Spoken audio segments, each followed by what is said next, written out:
Forward, march.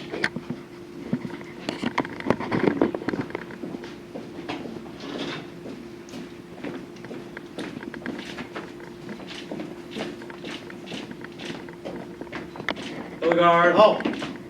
Left face. Present colors. I'll ask Treasurer Al Finley if he'll lead us in our invocation. Dear Heavenly Father, as we gather here today, let us be mindful of all those who have gone before us and have made this country so great. Open our ears, open our eyes, help us in this time to do what is necessary to make this country continue on its path, being a beacon of light that you helped us establish almost 250 years ago. Thank you, Lord, for all the people here, and may God bless each and every one of us. Amen. Amen. If you please remain standing and ask Sergeant at Arms Tim Dunn to lead us in the Pledge of Allegiance. I pledge allegiance to the flag of the United States of America and to the republic for which it stands, one nation, under God, indivisible, with liberty and justice for all. Order, colors. Sergeant at Arms Tim Dunn, if you'll lead us in the SAR Pledge, please. We, descendants of heroes of the American Revolution, who by their sacrifices established the United States of America, reaffirm our faith in the principles of liberty and our constitutional republic, and solemnly pledge ourselves to defend them against every foe. Prepare to post. Post national colors. Post remaining colors. Color guard, right face. Forward, march.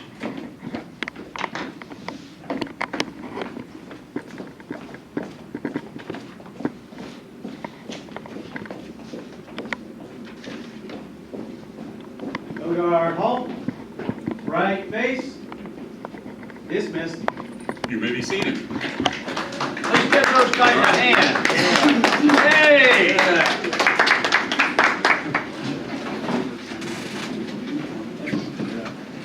Well, again, glad to see everyone here this morning. We have a large contingent of the Benton family here this morning, and we're grateful to see each of them here. I laughed and told Craig this morning, it looks like he's trying to challenge the Redner family for participation in events for this chapter, but Craig says he still thinks Ron's got him beat. But we'll keep trying, guys, okay? We're glad to see David Jimenez and Catherine here this morning. David, of course, is the president of the Martha Stewart Bullock Chapter SAR, and we'll hear from him again in just a moment. We're grateful that he is here. Of course, he's also a member of the Piedmont Chapter SAR. We're glad to see Larry Guzzi here this morning, PG 2017-2018. Larry doesn't get to be with us as often as he used to, but any opportunity we're grateful for. So thank you, Larry. Good to see you. Yep. Any other guests that we should call out this morning that I have forgotten? Well, glad you're all here. Well, we're going to start out this morning with greetings from President Jimenez.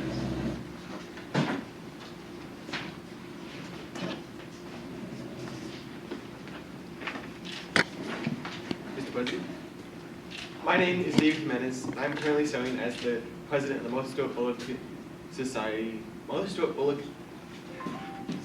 SAR Society, and national chairman of the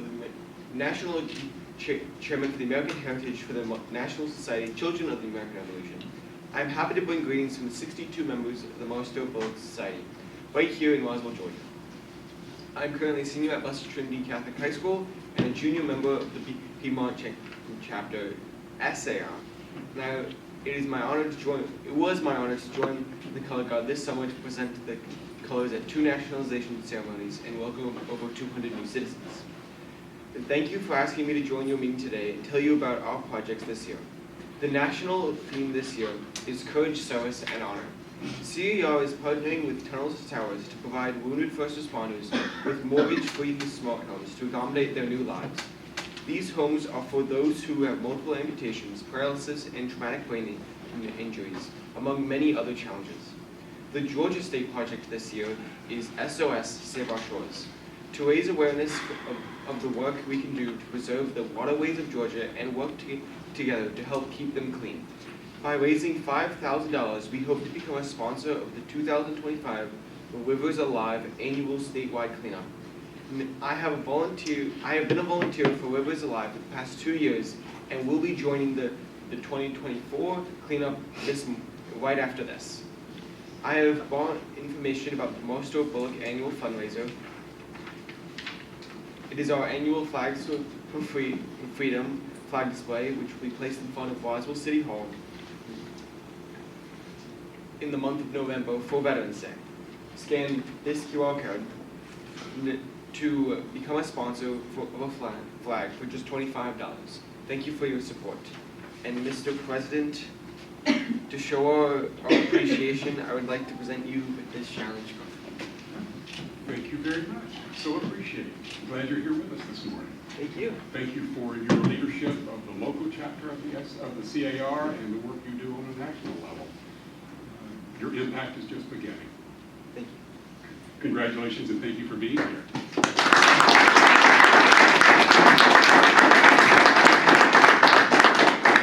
Thank you again, David. I appreciate that.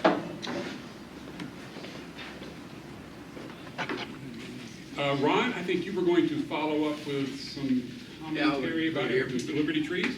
Yeah, just an update nationally on the Liberty trees. Just yesterday we got word that Nebraska didn't plant a Liberty tree. They called a few months ago and said, hey, we got this huge tree in our city and we want to use that tree as long as you do a dedication, put your triangle hat on there, you guys, and do a good job, definitely that account, because the first tree, which was up there in Boston, was already there for 50 years. And that started in 1765 with the Stamp Act.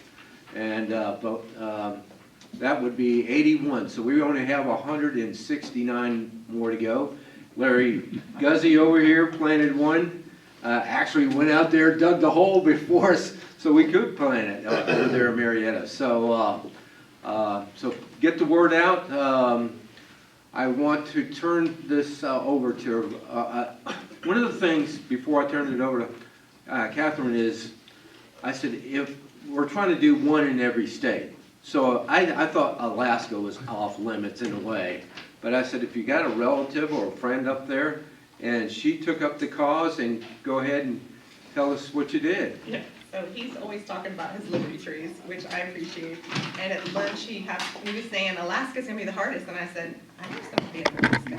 So we have a CR family that owns a home up in Alaska. They go there every summer, and they just joined up with the Denali Society, Children of the American Revolution up there, and the kids just jumped on it. They thought this was so exciting. I think we shared the video with you guys. The kids were digging the hole, and they had a lovely little ceremony, and they planted a native Alaska tree right up there in Alaska, and have your marker up there and everything. So yeah. it was great for the kids, and you can live in Alaska now. Yeah. And with Rick Reese's help, who's done the website for us, we got a super site up there, and I think, did we get that 81st tree up there already? Not yet. Okay, but it's coming. Yeah. So again, we only got 169 to go, and we got a year and a half to go. So we need to get out there playing. Thank you. With that, I will turn it over to Vice President Rick Reese to introduce our guest speaker. Real quick, Rick, are we online? Not yet. Okay, no. just checking. Let me see if I can, You're not online. see if I I can. mean, priority at this stage is to keep the meeting going a bit. Yeah, it's unfortunate. The technology is not cooperating today. See ya. All right, we're here to introduce Leslie Watkins. She might be familiar to a lot of you, if not. Give you a brief description. She's a native Atlantan. Retired from teaching language arts, public speaking, debate, and independent study courses following 32-year career in education. As a debate and public speaking coach, Leslie was honored as the 3-diamond coach of the National Speech and Debate Association, a National Honor Society of debate students and coaches, and is a member of the Georgia Debate Coaches Hall of Fame. Wow. Where is that located? It's not a physical location. Oh, okay. This lives in our mind. Well, it is honored at the state debate tournament and the all-state debate That's cool. tournament. All right, so don't engage Leslie in the debate. As a member of the Chestatee River Chapter NSDAR, she currently serves as the parliamentarian, chair of the Bylaws Committee, and vice chair of the Commemorative Events Committee for the DAR, SAR, and SR Committee. The state, and the America 250 Committee, and in previous chapter, she served as various committee chairs, corresponding secretary, vice regent, regent, and honorary regent. She is past state chair for 2 committees, as well as the past Northeast District Director of chapters. She is a graduate of the NSDAR Members Course, Committee Leaders Course, and New Horizons Leadership Course, and proud to be a member of the Triple Crowns. Leslie has been a co-presenter of the Sons of the American Revolution Traveling Trunk Program since 2010, with members of 4 chapters, and has co-delivered the program to over 27,000 4th grade students, as well as the middle school, high school, and homeschool students. She is committed to keeping American Revolution history alive by participating in patriot grave markings, battle commemorations, naturalized citizen ceremonies, and is honored to be the only woman trained to serve in the Raven Gap Artillery Field Command, working either as the wormer, the rammer, fuse igniter during the cannon firings with the Joseph Chapter SAR. All right, let's give it up for that. Leslie is also a member of the National Society of the Daughters of the Founders and Patriots, National Society of Sons and Daughters of the Pilgrims, the First Georgia Company of Jamestown Society, Order of Descendants of the Ancient Planters, Daughters of American Colonists, the Colonial Dames of the 17th century. She currently serves as a state officer in 2 of these groups. She's been honored by the VFW with the United States Citizenship Education Award, received accolades for 3 Sons of the American Revolution chapters, as well as the Georgia State Society of the American Revolution, including 3-time recipient of the Georgia State Society Sons of the American Revolution Nancy Hart Education Outreach Award. Numerous medals and Oak Leaf clusters. She's a past president and past parliamentarian of the Georgia Society Sons of the American Revolution Ladies Auxiliary, and currently serves the Georgia State Society NSDAR as the state chair, Commemorative Events Committee, and as a member of the state speaker staff. And this was updated last month. That's a lot. Without further ado, here is Leslie, and here's your remote. Oh, thank you very You much. can move your program along, and there you go. There you have it. Good morning, compatriots. It is- Morning. It is so delightful to see you guys. I know most of you have never seen what color my hair really is, because it's usually in that mauve cap with the straw down the top. But it is a pleasure to be here today. Just who are the Sons of the American Revolution women? Well, to answer that question, one needs to look at the history of the women who were associated with the campaign, as well as their roles and how they have evolved since the 1700s. In the years prior to the onset of the American Revolution, liberty-minded women took on the role of boycotters. Daughters of Liberty, as they often termed themselves, protested British taxes, shunned the purchasing of British dry goods. They agreed to not use, quote, ribbons and etc., end quote. The Boston Newsletter of 1767 reported that the daughters publicly shunned those merchants who refused to honor their sacrifice and still stocked British goods. Ads were run in local newspapers asking that, quote, sons and daughters of liberty refuse to buy from, end quote, and included the names of those offending merchants. Spinning bees were organized by clergymen, where groups of women came together to turn spinning wheels for up to 12 hours daily at a time in order to create hundreds of skeins of wool, which were then woven into cloth. And this commitment allowed those women to boycott British cloth. They talked of politics and they sang as they spun. Wear none but your own country linen, of economy boast, let your pride be the most, to show clothes of your own make and spinning. The Essex Gazette of Salem, Massachusetts, reported in May 1769 that the Newport, Rhode Island Daughters of Liberty serving their country was done by spinning. I think I need to be there. There we go. In December of that same year, at a Williamsburg, Virginia fancy ball held for the governor, as well as the ladies and gentlemen of the town, women arrived at the gate in their very simple homespun gowns, leaving their imported silks and brocades at home. But dry goods were not the only boycotted items. Let's make sure we get there. There we go. The Boston Evening Post, here we are. The Boston Evening Post published a boycott agreement in its February 12, 1770 edition, announcing that women from over 300 families publicly promised, quote, totally to abstain from the use of tea, end quote. The agreement further stated that, quote, this agreement we cheerfully come into as we believe the very distressed situation of our country requires it, end quote. Now, following the Boston Massacre of 1770, up and down the colonies, women embraced both the revolt and the boycott. They advocated days of prayer and fasting to show solidarity with the people of Boston, as well as to defy the British forces who occupied that city. Men may have controlled the Continental Congress, but women continued to be involved in private subversive activities. The South Carolina Gazette published this woman's entry, quote, yes, ladies, you have it in your power, more than all your committees and congresses, to strike the stroke and make the hills and plains of America clap their hands, end quote. The Massachusetts Spy published this outcry from a self-described aged and very zealous daughter of liberty. Look out, poor Boston, make a stand. Don't suffer any tea to land, for once it gets its footing here, then farewell, liberty most dear. In 1774, the Virginia Gazette published a lady's adieu to her tea table, to break the slavish chains upon my country, as the woman quoted. And in Edenton, North Carolina, 51 members of the Ladies' Patriotic Guild met to sign an agreement to boycott tea and British cloth for what they considered the public good. A female tavern keeper even refused to serve John Adams' smuggled tax-free tea at her tavern on his way home doing legal work in Maine, because she told him that only coffee was available in her establishment.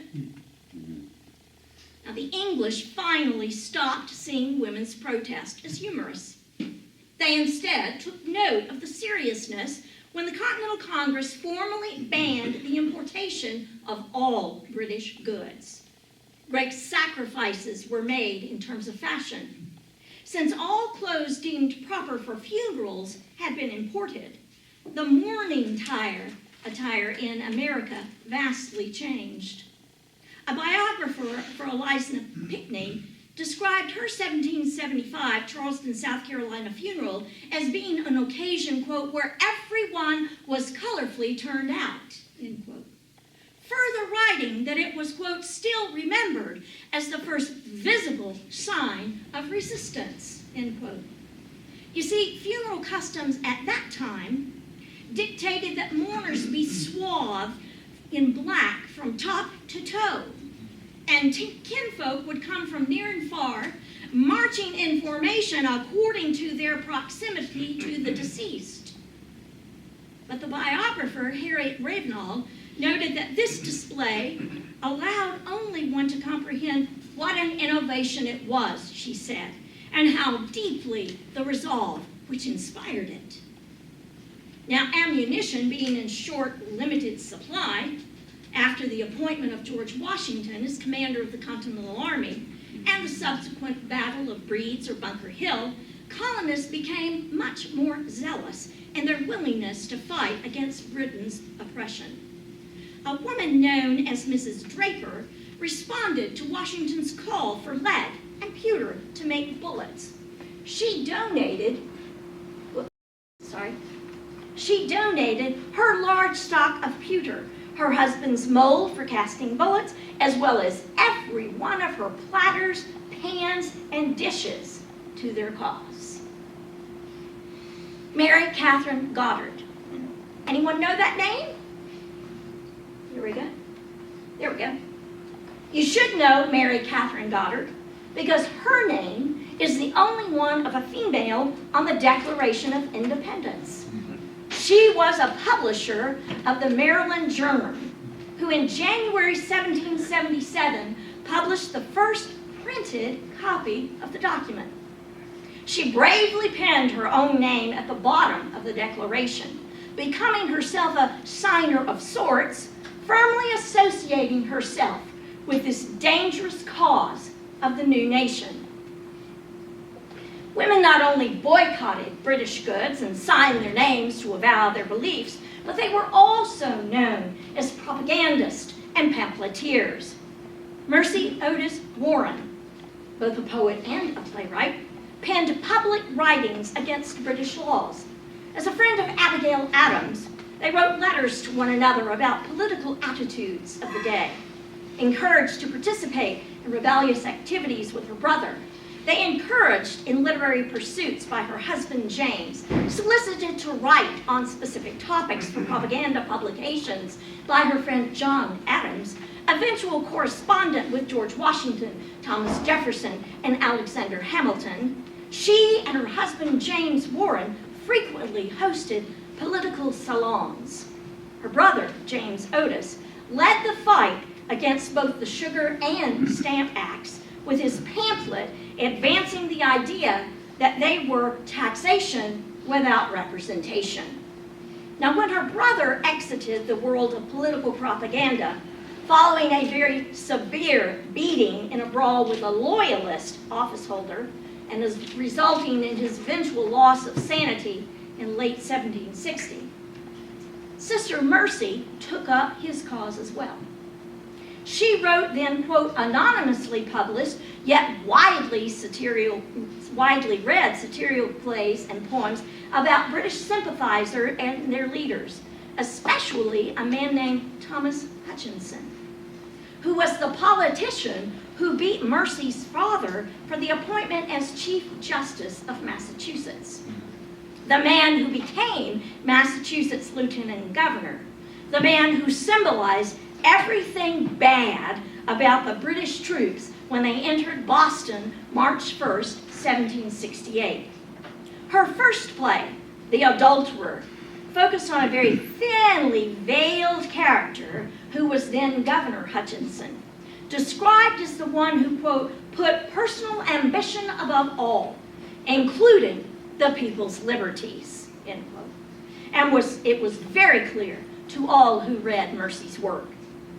Now, although Puritan Boston outlawed the performance of plays, the writings served its propaganda purpose when it was published in 2 installments in the Massachusetts newspaper.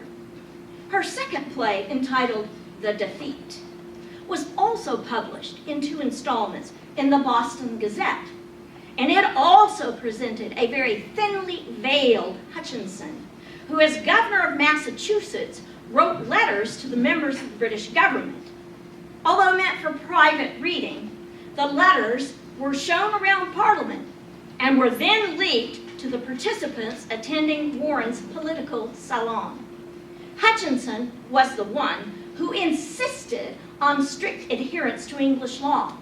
He was the one who ordered that the tea imported from Britain be unloaded at Boston Harbor. And so when Mercy and her like-minded friends celebrated the success of the Boston Tea Party, it was delightful. She even wrote a poem about the event at the behest of her friend John Adams, and it was published in a local newspaper. Abigail Adams wife of John, friend of Mercy Otis Warren, when writing to her husband following the signing of the Declaration of Independence in July 1776, advised him of what she felt Congress should be doing. Quote, "If we mean to have heroes, statesmen, and philosophers, we should have learned women," end quote. Her husband endorsed his wife's idea by replying, quote, "Your sentiments on the importance of education in women are exactly agreeable to my own. In reading history, you will generally observe when you light upon a great character, whether a general, a statesman, a philosopher, some female about him either has knowledge or ambition above the ordinary level of women, and that much of his eminence is owing to her precepts, examples, or instigations in some shape or another," end quote. As author Cokie Roberts interpreted in Founding Mothers, quote, "Behind every great man, there's a great woman," end quote. But these patriotic women did much more than write and publish propaganda. They were spies as well. Lydia Dara, you should know that name. She was a Philadelphia mortician, then a nurse, then a midwife. She used the vantage point of her home's window to record British troop activity, wrote coded messages, hid them behind her son's coat buttons, and had the son take those messages to his older sibling, who served in George Washington's army. When her home was commandeered by the British officers as a temporary home, she asked permission to stay there as well with some of her children. And when overhearing British officers' conversation in which they were planning a surprise attack on Washington's camp, she talked her way into receiving a pass out of the city, traveled on foot, came upon a friendly soldier, delivered the information to the American army, and thus helped to avert a potential disaster.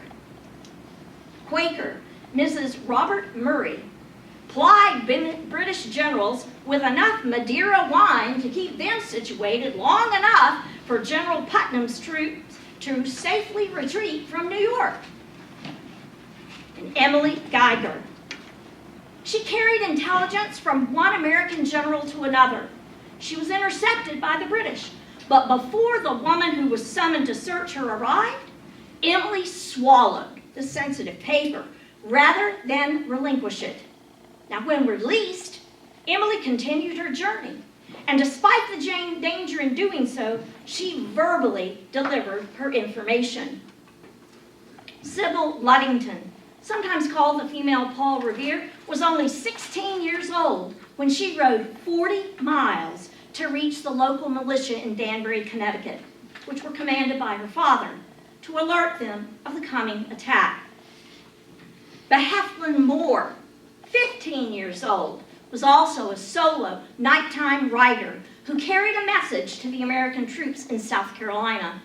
Dicey Langston, age 16, forded a neck-deep river in South Carolina to get to her brother's camp with news of enemy troop movements. Deborah Champion, age 22, of Massachusetts, rode her horse for 2 days to bring information to George Washington. Now, some women craved action beyond just delivering messages. Deborah Sampson enlisted under the name Robert Shirtleaf, her real identity not discovered until being wounded. She dug the ball from her own thigh to protect herself, but she was found out by a surgeon when she fell ill during an epidemic. The doctor, however, kept her confidence. And after the war, she was awarded a pension. My personal favorite, Nancy Hart, heroine of the Hornet's Nest, was known as a honey of a patriot, but a devil of a wife. She engaged in spying upon the British and the Loyalists, as well as hunting down, capturing, and punishing her enemy. Even Lord Cornwallis recognized the formidable adversaries found in these Daughters of Liberty. He was said to lament, quote, "We may destroy all the men in America, but we shall still have all we can do to defeat these women." Perhaps we best recognize patriotic women of the American Revolution as camp followers. These were usually destitute women who could not survive at home alone while their menfolk fought for freedom. But let us be clear, the American camp followers were not prostitutes. American camps, unlike British ones, had strict rules about consorting with bad women. George Washington didn't encourage these camp followers, but he couldn't deny them survival either. They washed laundry, mended clothes, gathered food, cooked meals, made ammunition for the Patriot forces. Perhaps the most famous camp follower, Martha Dandridge Custis Washington, 43 when the American Revolution began. Rumors of her potentially being kidnapped from Mount Vernon, along with a damaging and false attack in the press about her being a warm loyalist, spurred Martha to first join George in the camp at Cambridge. She took her son, daughter-in-law, and nephew with her, and thus she launched a public relations offensive. She dressed in homespun, traveled north during winter on a long journey that afforded her the opportunity to meet with Patriot leaders, winning many doubters along her way. Lucy Flucker Knox, wife of Henry, was the daughter of a loyalist officer. She married against her father's wishes in 1774, and the couple escaped Boston after the Battle of Lexington with Henry's sword sewn into the lining of her cloak.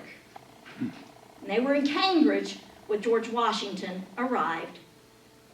Catherine Littlefield Green, product of what we might call an unconventional family, from Brock Island, Rhode Island, grew up as a very free spirit. Her mother died when Catherine was 7, and so she was raised by her father out on the island. And then at age 10 was sent to the mainland to live with her aunt, Catherine Ray Green, the flirtatious friend of Benjamin Franklin. Kitty, as she was known, met and married Nathaniel Green when she was 20 years old. He was 33.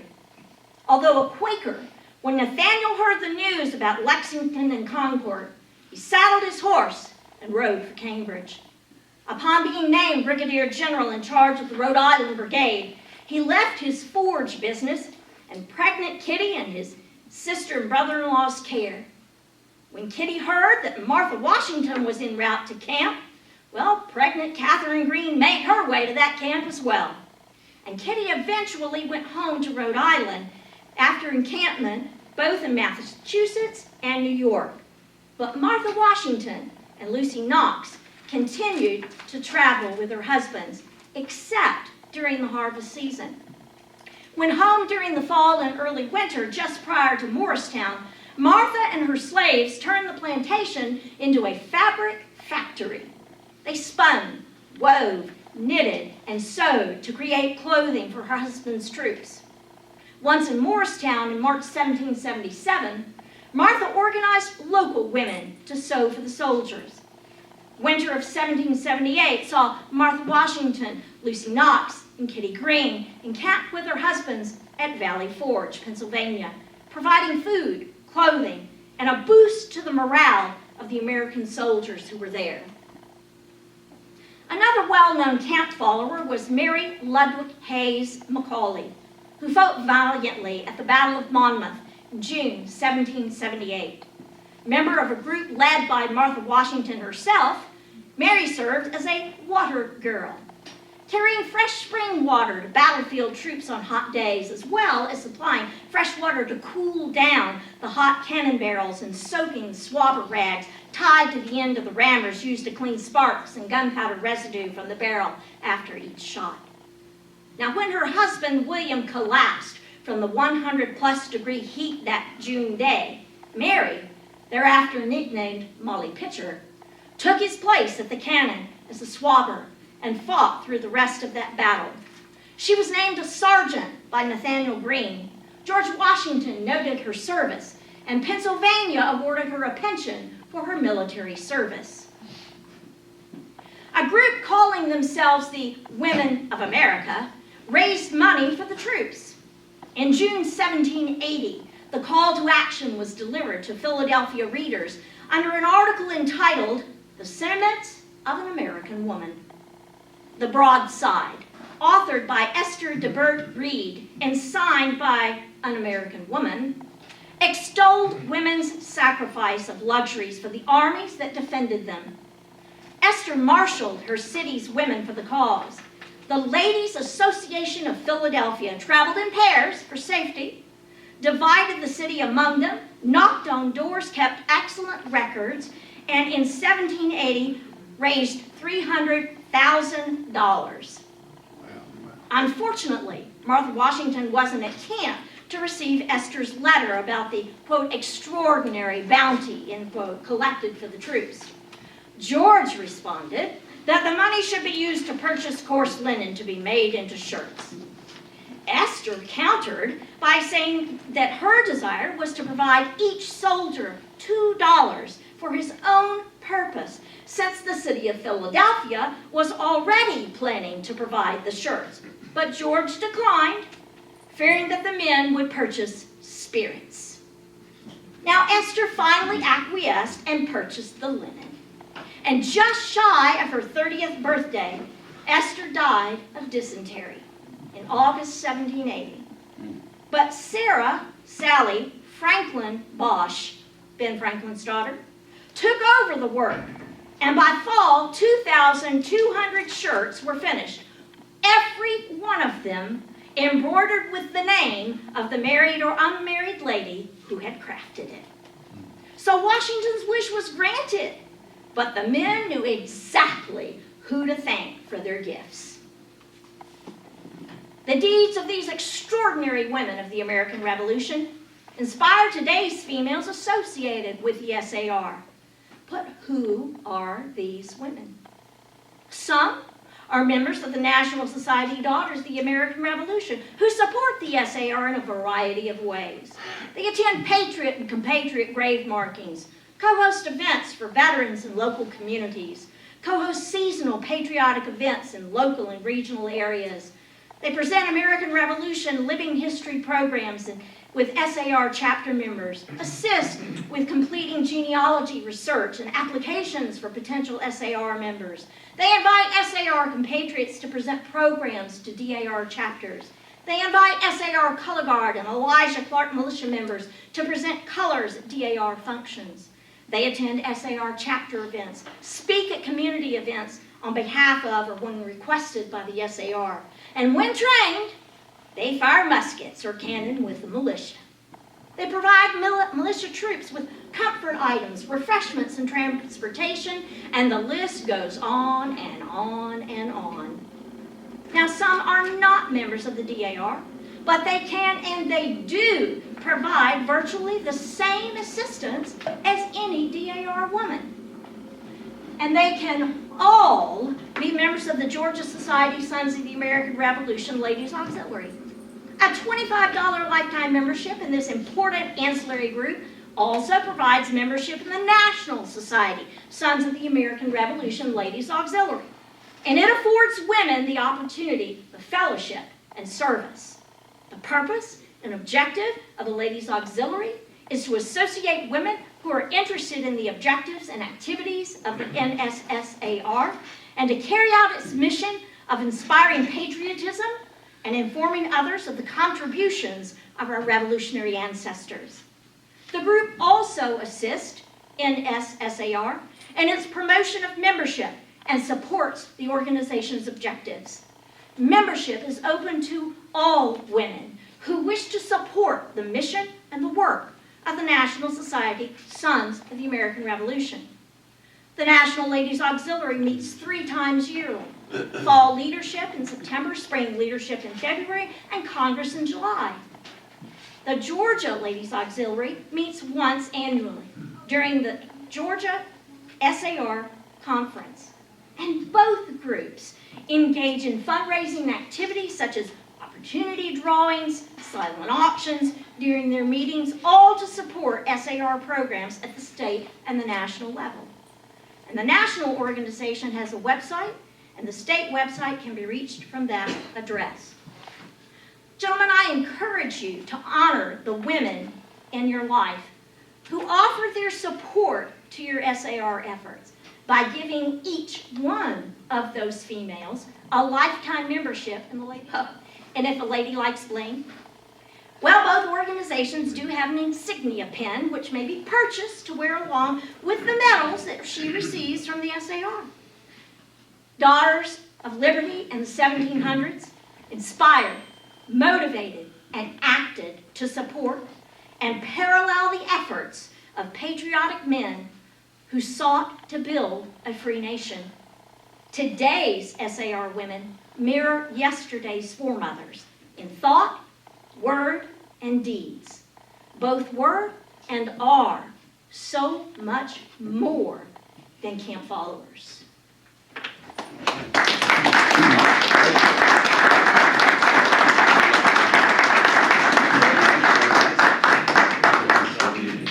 Oh, thank you very much. That was You're very, welcome. Very good. My pleasure. Yeah.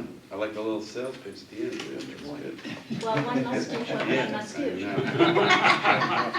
Well, here's your certificate for you Thank you so for much. speaking with us today. Stay, get your picture. Yeah. All right, and then we have a $2 bill Woo-hoo. we give all of our speakers because on the back side it's the only Yep, American currency, right? I do recognize that. Thank you so Yes, much, Rick. And then of course we have our 250th challenge. I love collecting the SAR challenge coins. They're Thanks, fun, guys. Yeah, well, thank you very much. Thank you so much. Thank It you was a so much. pleasure.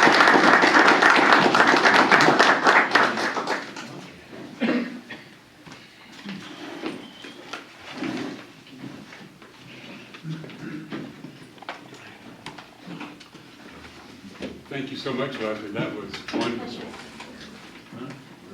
Well, before we move on to the official parts of our program, we should probably do our monthly drawing.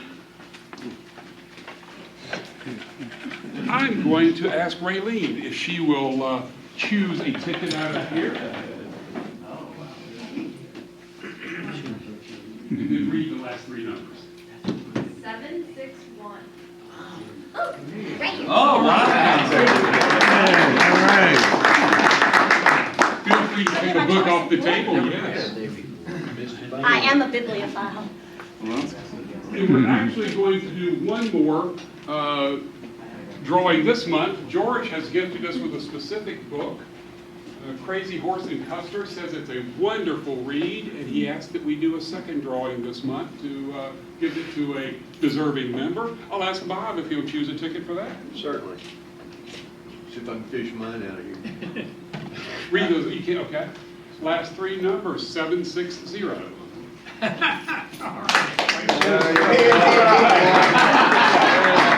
Good going, Bob. Recount. Fix was in. That was selected chicanery there, but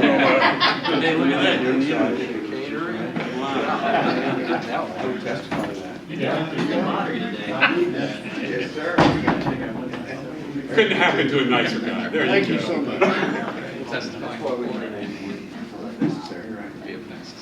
We'll look at our chapter reports this morning.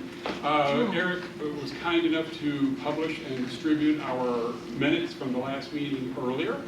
If there aren't any questions about those minutes or corrections, we will accept them as published. And if you didn't get a chance to read them, please do so. Membership report, as we mentioned earlier, Glenn is under the weather and didn't get a chance to send us a formal report. But I looked back at some of our activities for membership applications and supplements, and we've had no movement since last month, so our current membership sits at 107 members. So we'll do a more formal report hopefully next month. I will ask Treasurer Al Finley if he will give us a quick update on our finances. First time since I've been doing this, we didn't have any checks outstanding. They all cleared the bank, which I thought, son of a gun. Anyway, we have You don't have anything to do, right? $13,700 in our account. Our educational fund is sitting at $2,028 and some pennies. Veterans has 42, Piedmont Fellows 2,000, Liberty Tree 2,700, and Grays 450. So we leave ourselves unallocated. So our fiduciary responsibility gives us $2,226 extra in the bank in case we need to come up with any other funds. So thank you very much for participating, and we're going to talk a little bit about some dues. So I've collected some money this morning, so Good, thank you. your turn. All right, thank you. Quick update on our Education Committee activities. Since last month, we still have, in some of these contests, until this, in particular the senior, on the high school contest, we don't know if there's going to be students participating in some of these schools until we actually get a submission from them a little bit later. But we do have firm commitments from Eastside and Silk Creek Elementary Schools to participate in the poster contest this year. Both schools are quite excited to participate, so that looks great. Fellowship Christian School, as has been their history, will continue to support with their participation in the middle school poster contest.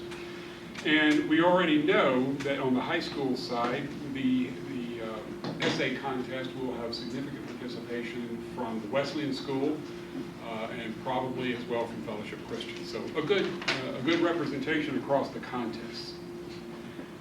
Exciting to report this month is after a bit of hiatus, we're actually going to have a traveling trunk presentation scheduled currently at Eastside Elementary School. Rick's been kind enough to lead that up for us. We'll do that on October 25th, and we'll have an opportunity to present about 210 fourth grade students at Eastside. So we're looking forward to that. Again, been after an absence for a while. I'll add, though, that we're going to have the traveling trunk out tomorrow at the Milton Shindig. So if you're still interested in one, just have some good community time out in the Milton area on a piece of farmland out there, nice wide open fields. Come join us out there. It's from 4 to 7, some activities planned, but we'll be out there, some of us will be out there as color guard, and we'll have a tent out there showing the traveling trunk items and maybe do a little mile recruiting, who knows. Ed, Klaus, Veterans Report. Okay, I'll step up front this time. Leslie, your words provided the perfect segue to what I'm going to talk about next, and it's very insightful, and thank you very much for that. So the 11th hour of the 11th day of the 11th month, that was the original Armistice Day from World War I, which is Veterans Day now. It's coming up on us pretty quick, and so our chapter always does a great job with fundraising. Last year, we provided a tremendous amount of money to a women's program in conjunction with the VA. So we're going to do that again. We're not going to be doing the ball drop this year like we did last year.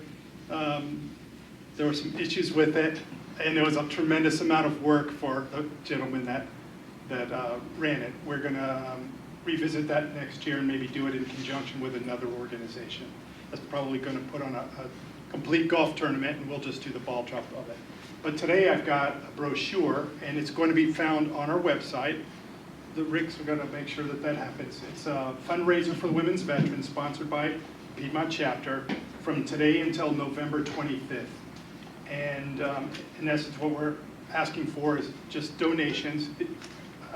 For those of you that would like to have that brochure today, I've got about 35 copies. You can just read the information and mail in a check if you'd like, or we'll be able to take payments through Square as well. But please be on the lookout for it and consider the value of what your donation is. This is, again, perfect speech to lead into that. Our women veterans are an underrepresented group, and they could certainly use our help. So thank you. I'll just start passing these around. Thank you, Ed. Late last year, after we gave our donation, well, and I guess we shared a lot of the details at the annual meeting in February, the impact that this check that we were able to give this last year to women's veterans was felt immediately and met current needs, not just at the, leading up into Christmas time, but just some basic needs for the lives of this large population of women's veterans that we have in the Atlanta area. Rob, correct me, this is the largest population of the of women's veterans in the country. So a very continued worthy cause. I'll ask each of you who have a way to do this, consider giving your donation. But if you have a way to provide matching funds from your employer, that's also an avenue. We are a 501c organization. We always get it backwards. But anyway, we are eligible for those matching funds. And so, and then reach out to your friends, neighbors, your professional associations, and make them aware of this worthy cause. So, again, a great opportunity each and every year. Eagle Scouts, Jamie, update? You bet. So I'm the Eagle Scout chair for our chapter, and when we're requested, we go into an Eagle Scout Court of Honor, present them a recognition certificate. A lot of you already heard all this before, but just to report, we presented so far this year 14 certificates like this to Eagle Scouts, and we have 5 scheduled who we've been asked to present. Craig Benton's going to do the next couple of them, and there is a date that I don't have any volunteers for yet on October 19th. So if you'd be interested in doing that, I have the certificates ready. I can get it to you today. And I'll also have them at our next month's meeting if I haven't put the meeting out yet by then. And the Eagle Court of Honor will be right after our chapter meeting next month. All right, you have volunteered. That's my speech. Thank you.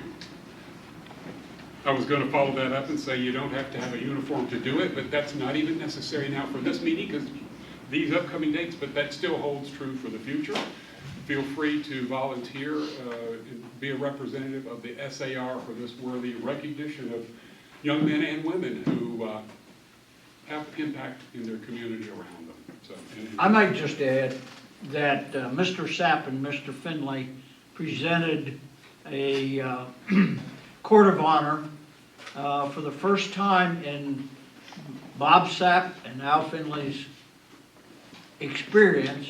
We actually had an SAR member who was the recipient, and his dad was sitting right over here, Scott Chappell. It was a beautiful ceremony. So guys, participate if you can.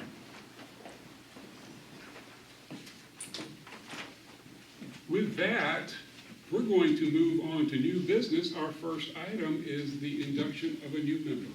Probably one of the happiest things that we get to do as SAR chapter. So I'm going to ask new member Andrew Michael Benton to join me up front. I'm going to ask his uncle Craig Benton up here who served as his sponsor. And I'm going to ask his grandfather, Alvin Benton, to join me up here also as a member of our chapter, but let's keep it in the family. So, besides, we got to keep encouraging that Benton-Redner competition. So.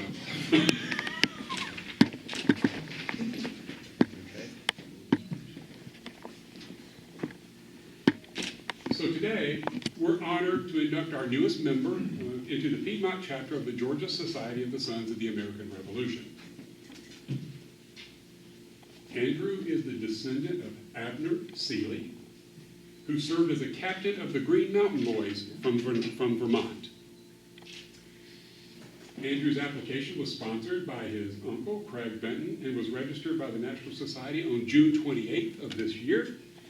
And despite sometimes with delays in the mail, we have the certificate in hand. So Andrew, I'm going to ask you to raise your right hand and take the oath as a member of the Sons of the American Revolution. Do you, as a descendant of Abner Seeley, a patriot and hero of the American Revolution, reaffirm your ancestors' faith in the principles of liberty and our constitutional republic? And your response is, I do. I do. And will you pledge to support the National Society of the Sons of the American Revolution? And your response would be, I will. I will. I take great pleasure in presenting you with your membership certificate. It's something that is frameable, and it's quite beautiful. And so, congratulations. Thank you.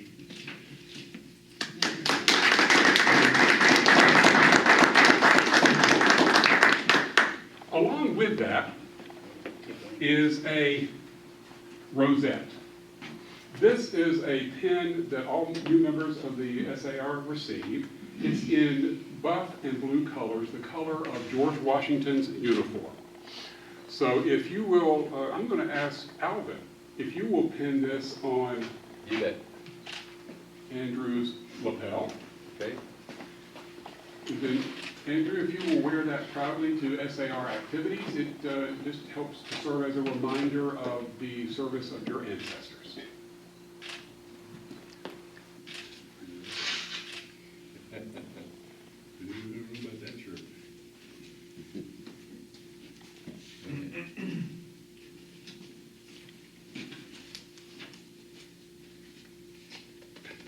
Well, you could just put it on his name badge ribbon. Yeah.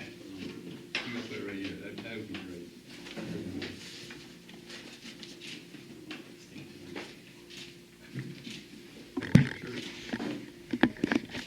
There we go.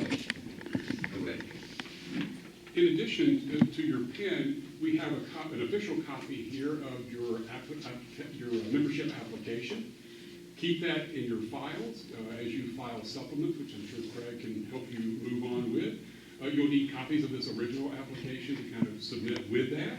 And there's some welcoming letters in here from the current President General of the National Society, our state president, Ed Regal Jr., and some information about the history of the Piedmont chapter that I hope you'll take time to read. And then finally, just to help you feel like a longtime member of the Piedmont chapter, we have some gifts for you from the chapter. This is something we gave out at our most recent, a cool bag here for to hold. We gave out at our latest annual meeting. So we wanted you to have a copy of that, a version of that. We have from our, we have a 250th U.S. American anniversary pin for the Piedmont chapter. Wanted you to have that. And then a keychain with a flashlight again from the Piedmont chapter. Use that.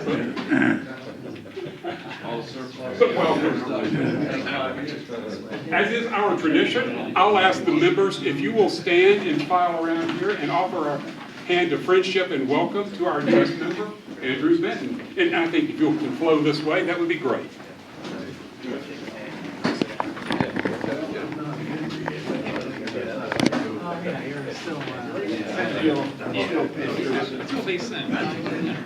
How you doing?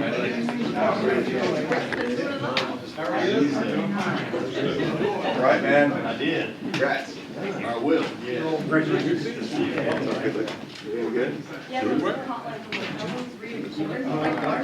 Big double R. Hey, good to see you. Everything good? Good. I need your help. I started my own firm. Isn't that cool? Welcome. I want to put some ads up. Pay for some ads and like do whatever. You know what I'm saying? And the national and state and everything. And I was just going to get your advice on what you would do and how you go about doing it. You don't have to tell me now. Just in general, think about it. And if I'm ready to hit me up. Yeah. Okay. And I'll ask Junior too. Junior might be able to help. Yeah. I haven't told you. Because I started my own firm. Yeah. So you're looking to set a website? Well, no, not at all. I've already got all that done. Okay. I'm just looking to put some ads in like you do. Really, state. Yeah. Would you help me? I don't know if you can do that.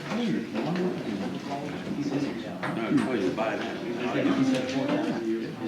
If you know I mean, anybody the gets piper, you want to get $10,000 a page. Moving on,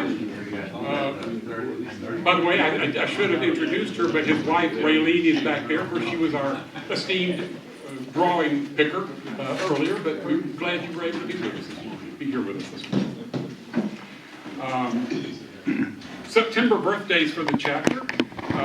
We have Thomas Smith on September 3rd, Todd Redner on September 12th, Guy Fisk on September 13th, Eric Thorstenberg on September 24th, and Bill Lusk on September 29th. So if you see these guys, wish them a happy birthday upcoming. Happy birthday. Happy birthday. Happy birthday to Next item, real quick, I wanted to raise and bring up just an opportunity that is becoming more and more rare each year, in some ways because of the success of the SAR and the DAR in the past. But we had three Patriot grave marking opportunities coming up in the not too distant future. Now, this first one, actually, that was coming up on October 19th, was canceled yesterday. So often as it is when we're turning in our applications, there are challenges on the documentation side of getting our own proof of ancestry, or in some cases, proof of the Patriot's service. The group here last minute canceled yesterday on this one coming up on October 19th because they were still having some difficulty in proving this individual's service in the American Revolution. But we've got another one coming up on November 2nd, which is not too far away, over in Gwinnett County, in Sugar Hill. Opportunity for two Patriots coming up. I encourage you to consider going and participating because, like I say, these are becoming a little fewer and further between just because of the success of identifying these men and sometimes women over the past decades. So, particularly when they're close by, consider going and being a part of that. But, yes, George? On the one that was canceled up in Elberton, for years, we had friendly competition with that chapter. Your chapter has marked 56 Patriot graves, the most of any chapter in the state. And this friendly competition up in Elberton resorted at the chapter numbering their graves. The one that was canceled was number 49. So that chapter was bound and determined to out-hustle us and get above the number 56. So we're kind of locked in with what's available to us in our geographical area, but keep your eye peeled because Elberton still is after us and they will number their grave markings. So number 49 got canceled, but they're close enough to give us some serious competition because a lot of Patriots are buried in those areas up towards the coast. But just, I didn't prepare a handout just to hand out here in the meeting, but when Rick sends out the video link, if you're interested in these dates, you can look at the details here in the video and just kind of get directions for where these locations are, and just it's a really cool experience if you haven't done one of these before, or even just to be present. It's a very good experience. So we got the one again in Sugar Hill on November 2nd, and then November 9th, there's one out in Bowden, so western part of the state, sponsored by the Casimir Pulaski Society, chapter rather, on November 9th for a Patriot Gabriel Smith. So if you like traveling around the state of Georgia, take advantage of some of these and consider being a part of it. Stacy, if I may. Jamie? I know of an unmarked grave of a Patriot in Loganville. And I've asked a couple of times with that chapter if they want to co-sponsor with us. But that's an opportunity for us to sponsor one and get 57.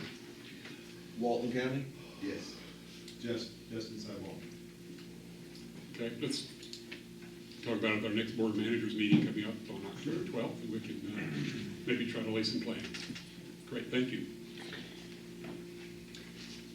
And then wanted to just do a quick reminder about our, before I get to dues, I believe Craig had something he wanted to bring up here about uniform. Oh, thanks, Stacy. Just briefly, this is my old uniform that I've had altered a few times and no longer fits me. This is about $650 or $700 worth of stuff on this wall. Can be yours for $200. Now, I'm trying to get somebody at the Piedmont chapter to get it first. Somebody who's interested hasn't really been responsive to me. I'm going to put it on the state color guard website here pretty soon. It probably won't last long, so if anybody's interested, there it is. We got 3 people in uniform now. You can see what it looks like on you if you want it, but you do have to be a somewhat tall, larger person for it to work for you if you want it.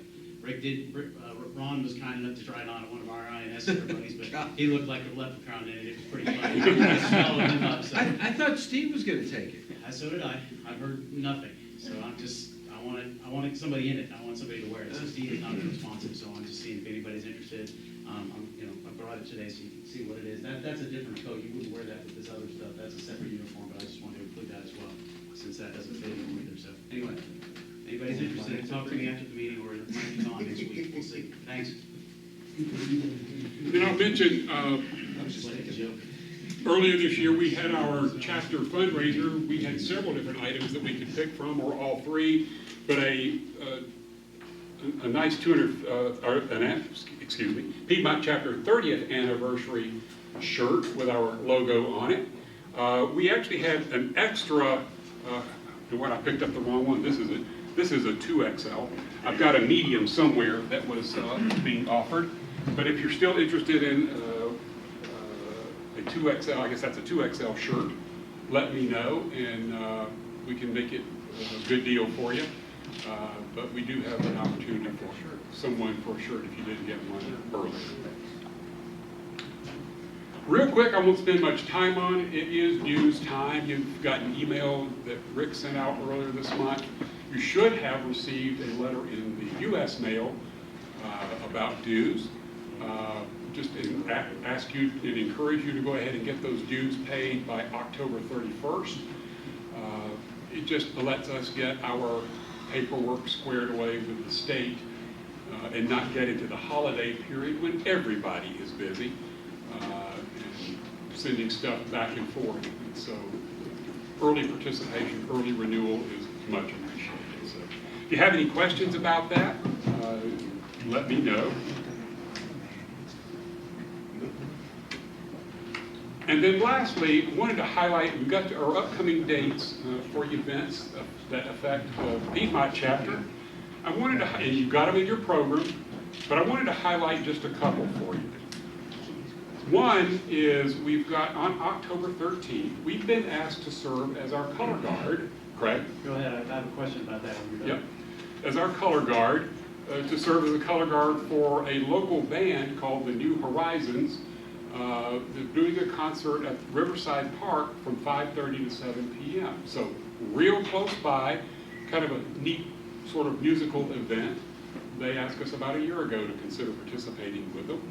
And so we've got a good contingent of our color guard here this morning. If you would consider participating, I'll send everyone an email sometime this weekend or early next week, and just get your possible interest nailed down. If we don't have enough respondents from our own chapter, I'll reach out to Mount Vernon and Captain John Collins to see if we could get some additional help there to have a good turnout for the concert. But it would be very much appreciated. Stacy, once we figure out what the contingent is going to be, let's make sure we get the flags arranged accordingly as well. So somebody's got the flags. Yeah. Oh, yeah. I can pick them up or whatever, but I know you kind of keep the flags. So if you're not going to be able to do it, or if you're not going to be able to do it, Right. I'll try to coordinate the flags together. Yeah, we can take care of that. Now, let's see. The other couple items just to highlight for you, we have 2 more opportunities to not do color guard, but to be present for INS meetings this year. One on Friday, October 18th, and another one on Friday, December 13th. It does kind of take the morning, but if you have an opportunity and would like to be there and be a part of something special, consider doing that with us. And as the dates get closer, we'll have an opportunity to provide a reminder again. Those are the items I wanted to lift up this morning. Or is there anything from the room that I need to highlight that I've forgotten?